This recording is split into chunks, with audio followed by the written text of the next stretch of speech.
In today's video, I want to talk about vibrancy, how to feel vibrant from the inside out. Before we get started with today's video, I just want to put out a trigger warning. I'm going to be talking about weight, I'm going to be talking about food, I'm going to be talking about body image. These are things I'm going to be discussing. So if you find that you are triggered by body issues, probably might want to pause this video or come back to it or just not watch it. My weight fluctuates.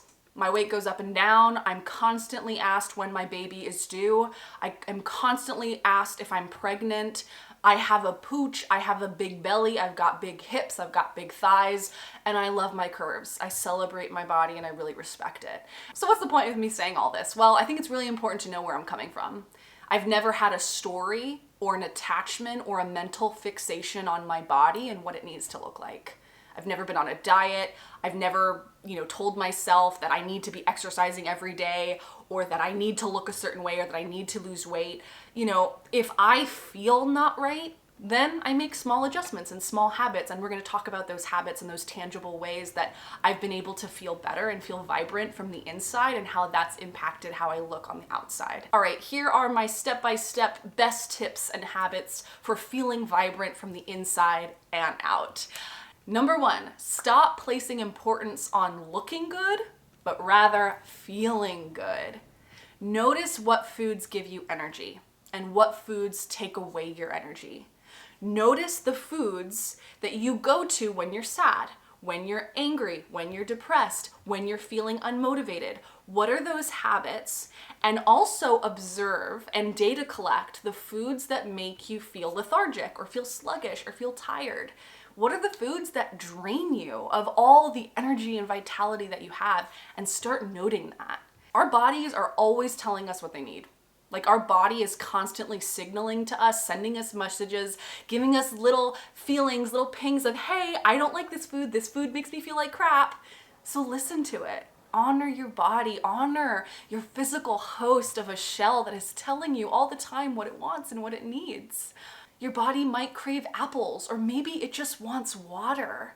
Listen to it and honor those messages that come up. And this brings me to the next tip of when you go to the grocery store, only buy the foods that make you feel good, that give you that energy. This is a really big game changer, but viewing food as fuel rather than a way to self-regulate your emotions. Using and viewing food as a resource, a way to help you carry out the actions in this physical human reality. That's what food is at the end of the day. It's here to give us energy and fuel to carry out our daily things, our daily tasks. A little tip that's really helped me is I always go to the grocery store full. So I eat a meal before going to the grocery store. And when I'm at the grocery store, I only buy foods that I know I want to have in the kitchen. Foods that are going to give me that energy and are not going to deplete me or give me, a sense of sluggishness. Everyone's bodies are different. Everyone's bodies are unique. And so what works for me may not work for you. But the thing that I find consistently gives me energy is protein. Protein's a big one. And as a lifelong vegetarian, the things that I have found that consistently give me energy are quinoa, beans, Brazil nuts, almonds, eggs, and tofu and tempeh. I eat a big source of protein for every meal. Every single meal I have has protein. Personally, I also take zinc every day as well as a B12 spray. As a vegetarian, these are just things that I have supplemented into my diet to kind of give me that energy. So if you guys don't know, I live in France, and back in the day when I lived in the US, I consistently ate frozen food meals. I would go to Trader Joe's and I would live off of those pasta dishes and pizzas and Indian food. When I moved to France, they don't have Trader Joe's here, which is awesome. I love Trader Joe's, but they don't have like amazing frozen food meals here in France. And so I started eating a lot of whole natural foods. I started making veggie bowls. Every day I have a massive veggie bowl with all my protein and my veggies, and that's like my fuel. And I noticed over a few years how my body feeling wise changed. I didn't feel sluggish, I didn't feel tired, I didn't feel unmotivated anymore. And also I noticed when I went back to the US for trips to visit, I would go back to Trader Joe's and I would get all my favorite frozen food meals and I would have them again and I felt like crap. I felt awful after eating them. And it was because I built a habit for 2 years of eating natural whole foods rather than processed foods. And this brings me to tip number 3, which is practice intuitive eating. In other words, eat when you're hungry and stop eating when you're full. What a profound, simple thing, right? I think that so many people eat out of boredom. We eat when we're feeling an emotion rather than when we're hungry. And so start incorporating this habit of listening to yourself, listening to your body and what it's telling you. And this means stop eating, put the plate down when you're full. The minute you feel full, stop. That simple. I have developed such a deep trust with my body, with my intuition, all of it, because I consistently reinforce the belief, the habit of trusting myself. When I am full, I stop eating. I don't overeat. I don't put myself on a diet. If I'm thirsty, I drink water. I just respect it. I respect the vessel that is my body. And that trust and that listening to yourself, over time, you build this habit and this belief system of trusting yourself. And when you trust yourself repeatedly over time through habits of building that trust muscle with your messages and your gut feelings and your intuition, the stronger those messages become and the easier it is to follow them. I guess you could call this intuitive living, but it's really just listening to yourself and listening to what your body wants and just stop eating when you're full. And the other thing is, like, no food is off limits. No food is bad. No food is terrible and you cannot keep it in the kitchen. Just eat what you want and eat what makes you feel good. And you can tell the difference between those two motivations by asking yourself what feels peaceful. Personally, I don't drink alcohol, I don't drink soda, I don't, have any artificial things like artificial processed food. I just don't like them. But my thing is sugar. I've got an addiction to sugar, and it's been proven, science has shown that sugar is actually more addictive than cocaine. And so I'm in a process right now of just trying to limit my sugar. I can still have sugar, I can still enjoy chocolate, but just limiting the amount of it. That's my personal philosophy. Another way that I feel really vibrant every day is getting movement in. And this doesn't mean you have to start spinning classes or start doing a 75 hard. This just means go out for a walk every day for 30 minutes minimum every single day.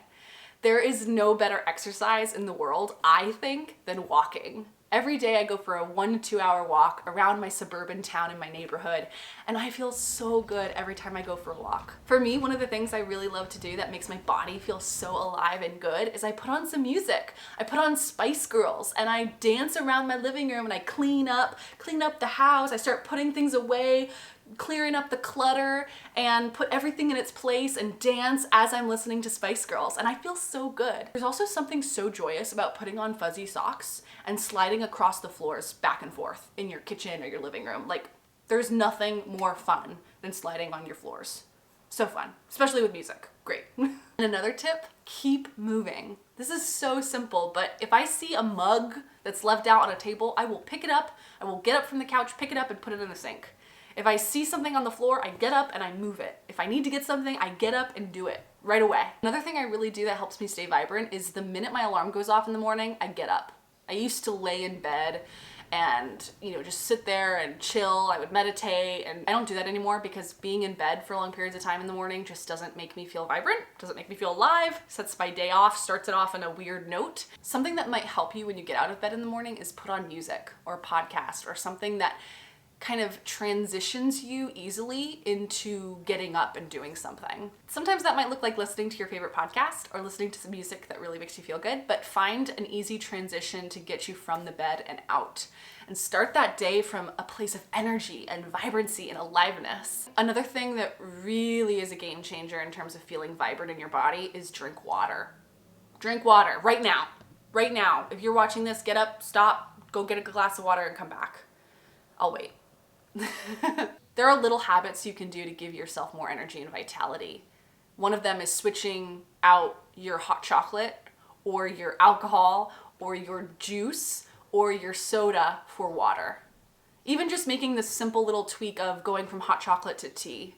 That's something I've been doing lately. I drink hot chocolate all year round, 365 days a year. I'm known as the hot chocolate queen in my household. And simply making that little tweak of switching out the hot chocolate for tea, or switching out alcohol for a nice cranberry juice. Just making that little switch, that little habit, and consistently doing it over and over again until it's built in your body and it feels like something that you always do. Drinking lots of water is so big, so big. A lot of the times we confuse thirst with hunger. So often if you're feeling hungry, you might just be really thirsty and you might just need some water. Something I always do before I eat a meal is I drink a big glass of water. I drink water constantly throughout the day, and that always gives me a big energy boost. All right, so now I want to switch gears a little bit and talk about my own personal journey with my body. Something you guys should know is I'm always asked when my baby is due. You know, I have a pooch, I have a belly. People are always asking me when my baby is due, and this has been going on for like 5 years now. I remember going to an airport in Bali, or not Bali, I think it was like Malaysia. It was a layover in Malaysia from Indonesia. And I remember at that airport, a woman gave me free chocolate bars, Kit Kat bars, because she said, for your baby, have them for your baby. And I was like, thank you. But here's the thing. It's never bothered me. It's never bothered me that people assume I'm pregnant. Why? Because I love my curves. I love my body. The things that I'm more insecure about are I can't fit into my clothes. You know, that's the thing that really bothers me is I have my beloved yellow coat. You guys know the story about my beloved yellow coat from J. Crew. I've talked about it in videos in the past, but it's my favorite piece of clothing that I own, and I can't fit into it anymore. The buttons don't button, and that makes me sad. It makes me sad that I can't wear the dresses that I wore a year ago. The dresses that I love that are in my closet, I wore them 9 months ago and now I can't zip them up and I can't fit into them. So those are the things that I think I'm more sad about and I'm insecure about rather than what I look like. I don't own a scale. I'm not on a diet. I'm not putting myself under any exercise program because personally, I like the way I'm feeling right now. A couple little different habits, little things I've tweaked over the last couple of months. First thing, I add a huge fistful of greens to every meal. Every meal I add a huge fistful of arugula or spinach or kale. Very simple, just adding a fistful of greens. That's the first thing I do. Second thing I do is anytime I'm having pasta, I just add a fistful of vegetables. Vegetables to my pasta. The simple habit of just adding more greens and vegetables to every meal. Number 3, I walk for at least an hour around my suburban town every day. Every day, 1 hour walk. Simple. Number 4, I substitute hot chocolate for tea. Number 5, I still eat whatever I want. I just have smaller portions. So if I want to have a big bowl of pasta, I still have my bowl of pasta. It's just not massive. And as someone with a huge appetite, I've just slightly decreased the portions just a little bit. I'm not eating tiny portions. I'm still eating big portions, but it's not massive. That's it. That's all that I'm doing. Just those 5 things. No diets. No shame, no guilt over my food or what I can eat or what I can't eat. No over exercising or being so critical of the way I look. I don't own a scale. I don't do any of that stuff. I simply notice the foods that make me feel good and I swap certain things in and certain things out. Take out the soda and replace it with water. Take out the alcohol and replace it with cranberry juice.